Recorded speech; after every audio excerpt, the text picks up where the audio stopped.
ಇವತ್ತಿನ ದಿನದಲ್ಲಿ ಕಡಿಮೆ ದರದಲ್ಲಿ ಗೃಹ ಬಳಕೆ ವಸ್ತುಗಳು ನಮಗೆ ಬೇಕನ್ಸಿದಾಗ ಫಸ್ಟ್ ನಮಗೆ ನೆನಪಾಗೋದು ಡಿಮಾರ್ಟ್. ಸ್ನೇಹಿತರೆ, ಡಿಮಾರ್ಟ್ ಇದರ ಸ್ಟ್ರಾಟಜೀಸ್ ತಿಳ್ಕೊಳ್ಳೋ ಮೊದಲು ಡಿಮಾರ್ಟ್ನ ಹಿಂದಿರೋ ಶಕ್ತಿ RK ದಮಾನಿ ಅಂದರೆ ರಾಧಾಕೃಷ್ಣ ದಮಾನಿ. ಇವರು ಒಂದು ಕಾಲದಲ್ಲಿ one of the top most share trader in India, ಅಂದರೆ ಭಾರತದಲ್ಲಿ ಒಂದು ಟಾಪ್ ಮೋಸ್ಟ್ ಶೇರ್ ಟ್ರೇಡಿಂಗ್ ಮಾಡ್ತಾ ಇದ್ದ ವ್ಯಕ್ತಿ. ರಾಕೇಶ್ ಜುಂಜುನ್ವಾಲಾ ಒಂದು ಇಂಟರ್ವ್ಯೂ ಹೇಳ್ತಾರೆ, ಅರ್ಲಿಯರ್ ಡೇಸ್ ಅಂದರೆ ಇನಿಷಿಯಲ್ ಡೇಸಲ್ಲಿ ರಾಕೇಶ್ ಜುಂಜುನ್ವಾಲಾ ಅವರ ಇನಿಷಿಯಲ್ ಡೇಸಲ್ಲಿ ಶೇರ್ ಟಿಪ್ಸ್ ಏನು ತಗೊಳ್ತಾ ಇದ್ರು ಅದು ಇವರ RK ದಮಾನಿ ಅವರ ಹತ್ರ ಅಂತೆ. ಅವ್ರು ಹೇಳ್ತಾರೆ, very good strategist and unique thinker ಅಂತ ಹೇಳ್ತಾರೆ. ಸೊ ದಮಾನಿ 2000ನೇ ಇಸ್ವಿ ಒಳಗಡೆ ಈ ವ್ಯಕ್ತಿ ಶೇರ್ ಟ್ರೇಡರ್ ಆಗಿರ್ತಾರೆ. 2000ನೇ ಇಸ್ವಿಯಲ್ಲಿ ಇವರು ಏನು ಮಾಡ್ತಾರೆ, ಶೇರ್ ಟ್ರೇಡಿಂಗಿಂದ ಎಕ್ಸಿಟ್ ಆಗ್ತಾರೆ, ಹೊರಗಡೆ ಬರ್ತಾರೆ.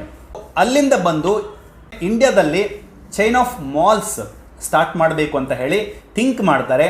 ಥಿಂಕ್ ಮಾಡಿದಾಗ ಫಸ್ಟ್ ಇವ್ರು ಏನು ಮಾಡ್ತಾರೆ, ರಿಸರ್ಚ್ ಮಾಡಲಿಕ್ಕೆ ಹೊಡ್ತಾರೆ. ಸ್ನೇಹಿತರೆ, ಬಿಸ್ನೆಸ್ನಲ್ಲಿ ಒಂದು ಕೋಟ್ ಇದೆ, ನೀವೇನಾದರೂ ಬಿಸ್ನೆಸ್ ಮಾಡಬೇಕು, ಅದರಲ್ಲಿ ಸಕ್ಸಸ್ ಕಾಣಬೇಕಂತ ಹೇಳಿದರೆ ಫಸ್ಟ್ ನೀವು ಹಣವನ್ನು ಇನ್ವೆಸ್ಟ್ ಮಾಡಬೇಡಿ, ನಿಮ್ಮ ಸಮಯವನ್ನು ಇನ್ವೆಸ್ಟ್ ಮಾಡಿ ಅಂತ. ನಂತರ ನೀವು ಹಣವನ್ನು ಇನ್ವೆಸ್ಟ್ ಮಾಡಿ, ಸೊ ದ್ಯಾಟ್ ನೀವು ಇಮ್ಮಿಡಿಯೇಟಾಗಿ ಸಕ್ಸಸ್ ಆಗಬಹುದು ಅಂತ ಹೇಳ್ತಾರೆ. ಸೊ ಮೊದಲಿಗೆ ನೀವೇನಾದರೂ ಹಣ ಇನ್ವೆಸ್ಟ್ ಮಾಡಿದರೆ ನಂತರ it takes long time to get success, ಅಂದರೆ ತುಂಬ ಸಮಯ ತಗೊಳುತ್ತೆ ಸಕ್ಸಸ್ ಆಗಬೇಕಂತ ಹೇಳಿದರೆ. ರಾಧಾಕೃಷ್ಣ ದಮಾನಿ 2002ರಲ್ಲಿ ಫಸ್ಟ್ ಡಿಮಾರ್ಟ್ ಸ್ಟಾರ್ಟ್ ಮಾಡ್ತಾರೆ. ಹಾಗಾದರೆ ಡಿಮಾರ್ಟ್ ಇಷ್ಟೊಂದು ದೊಡ್ಡ ಲೆವೆಲ್ಗೆ ಬೆಳೀಲಿಕ್ಕೆ ಯಾವ ಸ್ಟ್ರಾಟಜಿ ಯೂಸ್ ಮಾಡಿದ್ರು ಅಂತ ತಿಳ್ಕೊಂಡು ಬರೋಣ. ಸೊ ನಿಮಗೆ ತುಂಬ ಒಳ್ಳೆ ನ್ಯೂಸ್ ಕೊಡ್ತೀನಿ, ಕೊನೆ ತನಕ ಸ್ಕಿಪ್ ಮಾಡದೆ ವಿಡಿಯೋ ನೋಡಿ ಆ್ಯಂಡ್ ನಿಮ್ಮ ಸ್ನೇಹಿತರಿಗೂ ಸಹ ಈ ವಿಡಿಯೋನ ಶೇರ್ ಮಾಡಿ. ಸೊ ನಿಮಗೆ ವೆರಿ ವೆರಿ ಇಂಪಾರ್ಟೆಂಟ್ ಆದ ವಿಡಿಯೋ ನಿಮ್ಮ ಬಿಸ್ನೆಸ್ಸಿಗೂ ಸಹಾಯ ಮಾಡುತ್ತಂತ ಹೇಳ್ತಾ ಸೊ ನೋಡ್ಕೊಂಡು ಬರೋಣ ಬನ್ನಿ. ರಾಧಾಕೃಷ್ಣ ದಮಾನಿ ಏನು ಮಾಡ್ತಾರೆ, ಫಸ್ಟ್ ರಿಸರ್ಚ್ ಅಂತ ಹೇಳಿದರೆ ಬೇರೆ ಬೇರೆ ದೇಶಗಳನ್ನು ಸುತ್ತಾಡ್ತಾರೆ.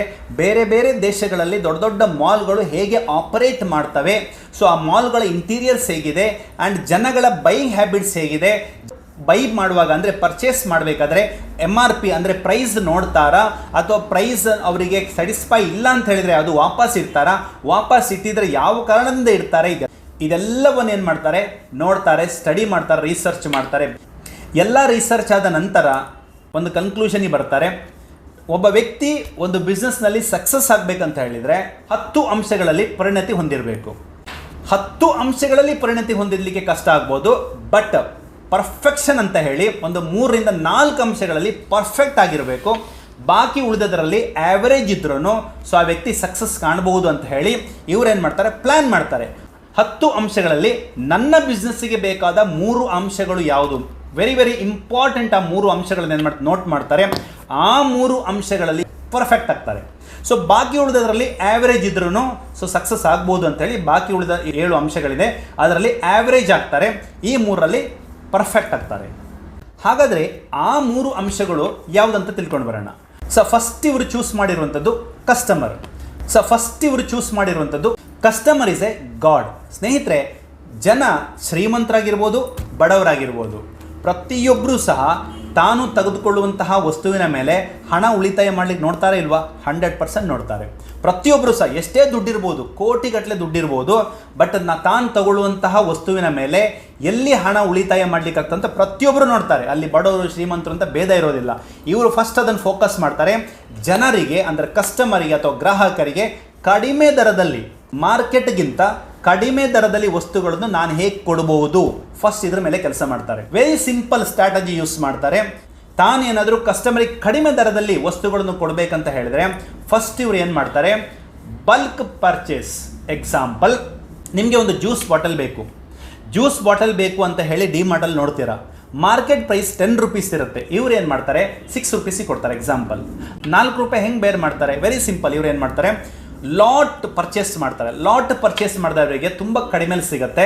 ಇವರ ಪೇಮೆಂಟ್ ಟರ್ಮ್ಸು ನಾನು ಮುಂದೆ ಹೇಳ್ತಾ ಹೋಗ್ತೀನಿ. ಪೇಮೆಂಟ್ ಟರ್ಮ್ಸು ಇಮಿಡಿಯೇಟಾಗಿ ಇರುತ್ತೆ, ಸೊ ದ್ಯಾಟ್ ಇವರಿಗೆ ಲಾಟಲ್ಲಿ ಕಡಿಮೆ ದರದಲ್ಲಿ ಸಿಗುತ್ತೆ. ನಿಮ್ಮ ಹತ್ರ 5 ರೂಪಾಯಿ ಪ್ರಾಫಿಟ್ ತಗೊಳ್ಳೋ ಬದಲು ಇವ್ರು ಏನು ಮಾಡ್ತಾರೆ, 1 ರೂಪಾಯಿ ಮಾತ್ರ ಪ್ರಾಫಿಟ್ ತಗೊಳ್ತಾರೆ, 4 ರೂಪಾಯಿ ನಿಮಗೆ ಬಿಟ್ಟು ಕೊಡ್ತಾರೆ. ಸೊ ದ್ಯಾಟ್ ನೀವೇನು ಮಾಡ್ತೀರಿ, ಒಂದು ಜ್ಯೂಸ್ ತಗೊಳ್ಳೋ ಬದಲು ಏನು ಮಾಡ್ತೀರಿ, 2, 3, 4 ಅಂದರೆ ನೀವು ಸಹ ಬಲ್ಕ್ ದೊಡ್ಡ ದೊಡ್ಡ ಕ್ವಾಂಟಿಟಿಯಲ್ಲಿ ಆರ್ಡರ್ ತಗೊಳ್ತಾ ಹೋಗ್ತೀವಿ. ಸೊ ದ್ಯಾಟ್ ಇವರಿಗೆ ಏನಾಗುತ್ತೆ, ಬಲ್ಕಲ್ಲಿ ಹೋಗೋದ್ರಿಂದ ಪ್ರಾಫಿಟ್ ಮಾರ್ಜಿನ್ ಸಹ ಜಾಸ್ತಿ ಆಗ್ತಾ ಹೋಗುತ್ತೆ. ಎರಡನೇ ಅಂಶ ಏನು ಕೇಳಿದರೆ ಎಂಪ್ಲಾಯೀಸ್. ನಾನು ಅವಾಗಲೇ ಹೇಳಿದೆ employees very very important. Ultimately ಇವತ್ತು ತುಂಬ ಬಿಸ್ನೆಸ್ಗಳು ಎಲ್ಲಿ ಫೇಲ್ಯೂರ್ ಆಗ್ತಾ ಇದೆ ಕೇಳಿದರೆ, ಒಂದು ಇನ್ವೆಸ್ಟ್ಮೆಂಟ್, 2 ಎಂಪ್ಲಾಯೀಸ್. ಇಲ್ಲಿ ಅವರ ಹತ್ರ ಡೆಡಿಕೇಟೆಡ್ ಎಂಪ್ಲಾಯೀಸ್ ಇಲ್ಲದೇ ಇರುವುದರಿಂದ ಎಷ್ಟೋ ಕಂಪನಿಗಳು ಬಂದಾಗ್ತಾ ಇದೆ. ಸೊ ಇವರೇನು ಮಾಡ್ತಾರೆ, ಆ ಟೆನ್ಷನ್ಗೆ ಹೋಗಲ್ಲ. ತಾನು ಕಡಿಮೆ ದರದಲ್ಲಿ ಕಸ್ಟಮರಿಗೆ ನಾನು ಪ್ರಾಡಕ್ಟ್ ಕೊಡ್ತಾ ಇದ್ದೀನಿ ಅಂದಮೇಲೆ ಅಲ್ಲಿ ಆ ಪ್ರಾಡಕ್ಟನ್ನು ಪ್ರಮೋಟ್ ಮಾಡೋಕ್ಕೆ ಜಾಸ್ತಿ ಎಂಪ್ಲಾಯೀಸ್ ಅವಶ್ಯಕತೆ ಇರೋದಿಲ್ಲ. ಬೇರೆ ಬೇರೆ ಮಾಲ್ಗಳಲ್ಲಿ ಏನಾಗ್ತಾ ಇದೆ ಅಂತ ಹೇಳಿದರೆ ತುಂಬ ಎಂಪ್ಲಾಯೀಸ್ಗಳನ್ನು ಹೈರ್ ಮಾಡ್ತಾರೆ. ತುಂಬ ಎಂಪ್ಲಾಯೀಸ್ಗಳನ್ನು ಹೈರ್ ಮಾಡಿ ಪ್ರತಿಯೊಂದು ರ್ಯಾಕ್ಸ್ ಹತ್ರ ಒಬ್ಬ ಎಂಪ್ಲಾಯೀಸ್ ಇರ್ತಾನೆ. ಅವನು ಕಸ್ಟಮರಿಗೆ ಅಪ್ಸೆಲ್ಲಿಂಗ್ ಅಥವಾ ಕ್ರಾಸ್ ಸೆಲ್ಲಿಂಗ್ ಮಾಡ್ತಾ ಇರ್ತಾನೆ. ಅಪ್ಸೆಲ್ಲಿಂಗ್ ಕ್ರಾಸ್ ಸೆಲ್ಲಿಂಗ್ ಅಂತ ಹೇಳಿದ್ರೆ ಒಂದು ತಗೊಂಡ್ರೆ ಇನ್ನೊಂದು ತಗೊಳ್ಳಿ, ಇದು ಚೆನ್ನಾಗಿದೆ, ಇದು ಒಂದು by one get one free ಇದೆ ಅಂತ ಹೇಳಿ ಅಪ್ಸೆಲ್ಲಿಂಗ್ ಮಾಡುವಂಥದ್ದು. ಕ್ರಾಸ್ ಸೆಲ್ಲಿಂಗ್ ಅಂತ ಹೇಳಿದ್ರೆ ಈ ಪ್ರಾಡಕ್ಟ್ ತಗೊಂಡು ಮೊಬೈಲ್ ತಗೊಳ್ಳಿ ಬಂದವರಿಗೆ ಇಯರ್ಫೋನ್ ಕೊಡುವಂಥದ್ದು. ಈ ರೀತಿ ಕ್ರಾಸ್ ಸೆಲ್ಲಿಂಗ್ಗಳನ್ನು ಮಾಡ್ತಾ ಇರ್ತಾರೆ. ಸೊ ಅವರಿಗೆ ಟಾರ್ಗೆಟ್ ಇರುತ್ತೆ, ಬಿಸ್ನೆಸ್ ಟಾರ್ಗೆಟ್ ಇರುತ್ತೆ. ಡಿಮಾರ್ಟ್ ಕೇಸಲ್ಲಿ ಏನು ಕೇಳಿದರೆ ಎಂಪ್ಲಾಯೀಸ್ಗಳಿಗೆ ಟಾರ್ಗೆಟ್ ಇಲ್ಲ. ಯಾಕಂತ ಕೇಳಿದರೆ ಕಡಿಮೆ ದರದಲ್ಲಿ ಕೊಡೋದ್ರಿಂದ ಕಸ್ಟಮರ್ ಏನು ಮಾಡ್ತಾರೆ, ತುಂಬ ಪರ್ಚೇಸ್ ಮಾಡ್ತಾರೆ. ಎರಡನೇದು, ತಾನು ಪರ್ಚೇಸ್ ಮಾಡಿದ್ದನ್ನು ಪಕ್ಕದ ಮನೆಯವರಿಗೆ ಹೋಗಿ ಹೇಳ್ತಾರೆ, ರೆಫರ್ ಮಾಡ್ತಾರೆ. ಸೊ ಇನಿಷಿಯಲಿ ಈ ಡಿಮಾರ್ಟ್ ಇದೆಯಲ್ಲ ತುಂಬ ಮಾರ್ಕೆಟ್ ಆಗಿರೋದು ವರ್ಡ್ ಆಫ್ ಮೌತಿಂದ. ಸೊ ಎಂಪ್ಲಾಯೀಸಿಗೆ ಯಾವಾಗ ಸೇಲ್ಸ್ ಟಾರ್ಗೆಟ್ ಇರೋದಿಲ್ವೋ ಇವರು ಹ್ಯಾಪಿಯಾಗಿರ್ತಾರೆ. ಸೊ ಅಲ್ಲಿ ಬಿಟ್ಟು ಹೋಗುವ ಪ್ರಮೇಯನೇ ಬರುವುದಿಲ್ಲ ಡಿಮಾರ್ಟನ್ನು. ಸೊ ಯಾವಾಗ ಎಂಪ್ಲಾಯೀಸ್ ಬಿಟ್ಟು ಹೋಗೋದಿಲ್ಲ, ರೀಟೆನ್ಷನ್ ಪವರ್ ಜಾಸ್ತಿ ಆಗುತ್ತಲ್ಲ, ಇವರಿಗೆ ಹೊಸ ಎಂಪ್ಲಾಯೀಸ್ಗಳನ್ನು ಹೈರ್ ಮಾಡೋ ಟೆನ್ಷನ್ ಇರೋದಿಲ್ಲ. ಯಾವಾಗ ಹೊಸ ಎಂಪ್ಲಾಯೀಸ್ಗಳನ್ನು ಹೈರ್ ಮಾಡೋ ಟೆನ್ಷನ್ ಇರೋದಿಲ್ಲ, ಟ್ರೈನಿಂಗು ಕೊಡುವಂಥ ಅವಶ್ಯಕತೆ ಇಲ್ಲ. ಬೇಸಿಕ್ ಟ್ರೈನಿಂಗ್ ಅಷ್ಟೇ. ಹೇಗೆ ಪ್ರಮೋಷನ್ ಮಾಡಬೇಕು ಆ ಟ್ರೈನಿಂಗ್ ಕೊಡುವಂಥ ಅವಶ್ಯಕತೆ ಇಲ್ಲ. ಕಸ್ಟಮರ್ ಬಂದರೆ ಕಸ್ಟಮರ್ ಕೇಳ್ತಾರೆ ಆ ಪ್ರಾಡಕ್ಟ್ ಎಲ್ಲಿ ಅಂತ ಕೇಳಿದಾಗ ತೋರಿಸ್ಕೊಡೋ ಟ್ರೈನಿಂಗು, ಬೇಸಿಕ್ ಟ್ರೈನಿಂಗ್ ಮಾತ್ರ ಕೊಡೋದು ಬಿಟ್ಟರೆ ಕಸ್ಟಮರ್ ಹ್ಯಾಂಡ್ಲಿಂಗ್ ಬಗ್ಗೆ ಇವರಿಗೆ ಯಾವುದೇ ಟೆನ್ಷನ್ ಇಲ್ಲ. ಎರಡನೇದಾಗಿ ಎಂಪ್ಲಾಯೀಸ್ ಬಿಟ್ಟು ಹೋಗ್ತಾರೆ ಅನ್ನೋಂಥ ಟೆನ್ಷನೂ ಇಲ್ಲ. ಸೊ ಈ ಎರಡನೇ ಸ್ಟ್ರಾಟಜೀಸ್ ಏನು ಮಾಡ್ತಾರೆ, ಇವರು ಅದನ್ನು ಇಂಪ್ಲಿಮೆಂಟ್ ಮಾಡ್ತಾರೆ. ಸ್ನೇಹಿತರೆ, ಡಿಮಾರ್ಟ್ ಇಷ್ಟು ಸ್ಪೀಡಾಗಿ ಗ್ರೋತ್ ಆಗಲಿಕ್ಕೆ, ಇವತ್ತು 400ಕ್ಕೂ ಹೆಚ್ಚು ಸ್ಟೋರ್ ಬರಲಿಕ್ಕೆ second strategies employees strategies. Third strategies ಬಂದ್ಬಿಟ್ಟು ವೆಂಡರ್ಸ್ ಮ್ಯಾನೇಜ್ಮೆಂಟ್. ಇದು ವೆರಿ ವೆರಿ ಇಂಪಾರ್ಟೆಂಟ್ ಸ್ನೇಹಿತರೆ. ಯಾವಾಗ ಒಬ್ಬ ಬಿಸ್ನೆಸ್ ಮ್ಯಾನ್ ಸಕ್ಸಸ್ ಆಗಬೇಕಂತ ಹೇಳಿದರೆ ಸಪ್ಲೈಯರ್ ಅಥವಾ ವೆಂಡರ್ಸ್ನ ಸಪೋರ್ಟ್ ಬೇಕು. ಎರಡನೇದಾಗಿ ಕಸ್ಟಮರ್ ಸಪೋರ್ಟು ಬೇಕಾಗುತ್ತೆ. ಯಾವಾಗ ಇದೆರಡೂ ಕಡೆಯಿಂದ ಸಪೋರ್ಟ್ ಸಿಗುತ್ತೆ, ಬಿಸ್ನೆಸ್ ಮ್ಯಾನ್ ಎನ್ಬೋದು ರ್ಯಾಪಿಡ್ ಆಗಿ ಗ್ರೋತ್ ಆಗ್ತಾನೆ. ಸೊ ಒಂದು ಎಕ್ಸಾಂಪಲ್ ಕೊಡ್ತೀನಿ, ಬಿಗ್ ಬಜಾರ್. ಯಾವಾಗ ಬಿಗ್ ಬಜಾರ್ ಇದೆರಡರಲ್ಲೂ ಫೇಲ್ ಆಯ್ತಲ್ಲ, ಬಿಸ್ನೆಸ್ಸು ಲಾಸ್ ಆಯಿತು. ಸೊ ರಿಲಯನ್ಸ್ ಅವರು ಟೇಕ್ ಓವರ್ ಮಾಡಿಕೊಂಡ್ರು, ಸ್ಮಾರ್ಟ್ ಬಜಾರ್ ಅಂತ ಮಾಡಿದರು. ಸೊ ಡಿಮಾರ್ಟ್ ಏನು ಮಾಡುತ್ತೆ, ವೆಂಡರ್ ಹತ್ರ ಹೋಗುತ್ತೆ. ಎಕ್ಸಾಂಪಲ್ ಬಿಸ್ಕೆಟ್ಸ್ ಬೇಕು, ITC ಹತ್ರ ಡೈರೆಕ್ಟ್ ಹೋಗಲ್ಲ. ಅವ್ರು ಏನು ಮಾಡ್ತಾರೆ, ವೆಂಡರ್ಸ್ ಹತ್ರ ಹೋಗ್ತಾರೆ. ಅಂದರೆ ಸೂಪರ್ ಸ್ಟಾಕಿಸ್ಟ್ ಹತ್ರ ಹೋಗ್ತಾರೆ ಅಥವಾ ಸ್ಟಾಕಿಸ್ಟ್ ಹತ್ರ ಹೋಗ್ತಾರೆ. ಸ್ಟಾಕಿಸ್ಟ್ ಹತ್ರ ಹೋಗ್ಬೇಕು ಹೇಳ್ತಾರೆ, ನಿಮ್ಮೆಲ್ಲ ಪ್ರಾಡಕ್ಟ್ಗಳನ್ನು ಬಲ್ಕಾಗಿ ನಾನು ಪರ್ಚೇಸ್ ಮಾಡ್ತೀನಿ, ನನಗೆ ತುಂಬ ಕಡಿಮೆಯಲ್ಲಿ ಕೊಡಬೇಕು, ನೀವು ಪ್ರಾಫಿಟ್ ಇಟ್ಕೊಂಡೇ ಕೊಡಿ, ತುಂಬ ಪ್ರಾಫಿಟ್ ಇಟ್ಕೊಳ್ಳೋಕೆ ಹೋಗಬೇಡಿ ಅಂತ ಹೇಳಿ.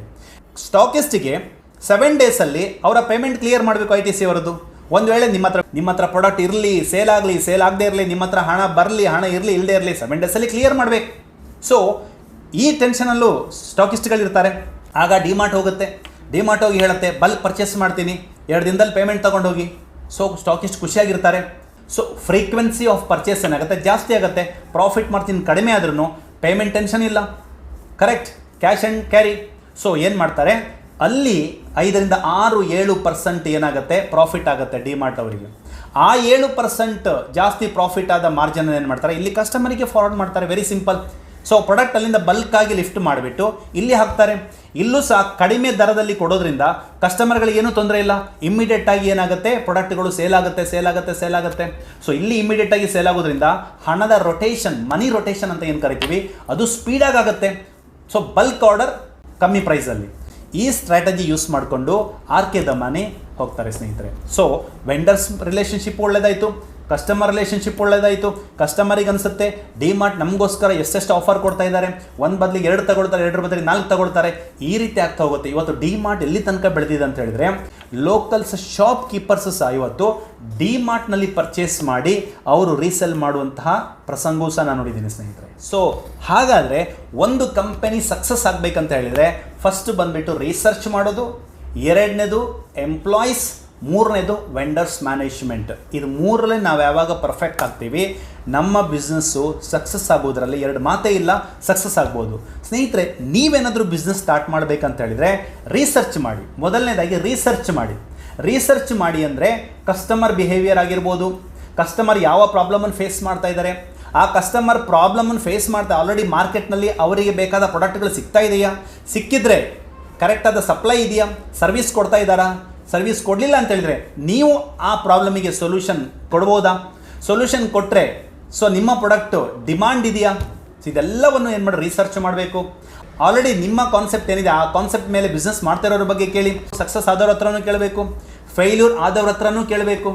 ಸೊ ಇವರ ಹತ್ರ ಎಲ್ಲ ಕೇಳಿದಾಗ, ರಿಸರ್ಚ್ ಮಾಡಿದಾಗ ನಿಮಗೆ ಗೊತ್ತಾಗುತ್ತೆ ನಿಮ್ಮ ಬಿಸ್ನೆಸ್ ಹೇಗೆ ಮಾಡಬಹುದು ಅಂತ ಹೇಳಿ. Second, employees. ಮೂರನೇದು, ವೆಂಡರ್ಸ್ ರಿಲೇಷನ್ಶಿಪ್. ಇದೆಲ್ಲದರಲ್ಲಿ ನೀವು ಪರ್ಫೆಕ್ಟ್ ಇದ್ದರೆ 100% ನಿಮ್ಮ ಬಿಸ್ನೆಸ್ಸು ಸಕ್ಸಸ್ ಆಗುತ್ತೆ. ಸ್ನೇಹಿತರೆ, ಇನ್ನೊಂದು ಹೇಳಿದೆ ನಾನು, ಗುಡ್ ನ್ಯೂಸ್ ಕೊಡ್ತೀನಿ ಎಂಡ್ ಆಫ್ ದಿಸ್ ವಿಡಿಯೋ ಅಂತ ಹೇಳಿ. ಗುಡ್ ನ್ಯೂಸ್ ನಿಮಗೋಸ್ಕರ.